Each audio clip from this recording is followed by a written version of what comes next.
ಸನ್ನಿವೇಶ ಸರ್ಕಾರ ಈ ಸಮಾಜ ಮಾಡ್ತಾ ಇದೆ.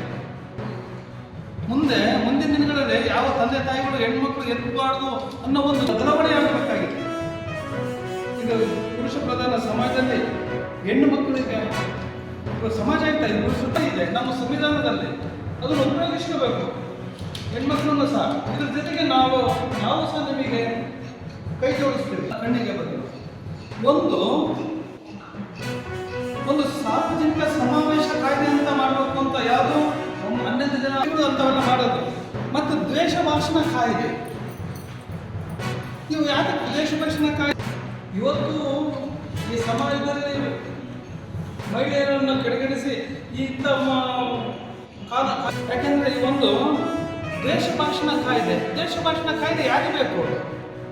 ಏನು ಅವರೇ ಬಿಜೆಪಿ ಕಾಂಗ್ರೆಸ್ ಬೈಯರು, ಕಾಂಗ್ರೆಸ್ ಕುಮಾರಸ್ವಾಮಿ ಇವ್ರನ್ನು ಬೈತಾರೆ, ಡಿ ಕೆ ಶಿವಕುಮಾರ್ ಇವರು ದೇಶ ಭಾಷಣಗಳು ಮಾಡ್ತಾರೆ. ನೆಕ್ಸ್ಟ್ 21ನೇ ತಾರೀಕಿಗೆ 2ನೇ ಸಿದ್ಧತಾ ಪರೀಕ್ಷೆ ಇದೆ. ಜೊತೆಗೆ ಆಮೇಲೆ ಎಕ್ಸಾಮು ಮಾರ್ಚ್ 18ರಿಂದ ಸ್ಟಾರ್ಟ್ ಆಗುತ್ತೆ. ಈ ಒಂದು ಅವಧಿಯಲ್ಲಿ ನೀವು ಸಮಯ ವ್ಯರ್ಥ ಮಾಡಿಕೊಳ್ಳದೆ ಎಲ್ಲ ಕೆಲಸ ಕಾರ್ಯಗಳನ್ನು ಒದಿಗೊಳಿಸಿ ನೀವೇನು ಕೆಲವೇ ಸಮಯದಲ್ಲಿ ಎಷ್ಟು ನೀವು ಜ್ಞಾನವನ್ನು ಪಡ್ಕೋಬೇಕು, ಎಷ್ಟು ಅಂಕಗಳನ್ನು ನೀವು ಪಡೆಯಬೇಕು, ಅಷ್ಟು ಜಾಬ್ಗಳನ್ನು ಅವರಲ್ಲಿ ಯಾವ ರೀತಿ ಮಾಡಬೇಕು ಅಂತ ನಾವು ರಿಸರ್ಚ್ ಪರ್ಸನ್ಸ್ ಹೇಳ್ತಿದ್ದಾರೆ.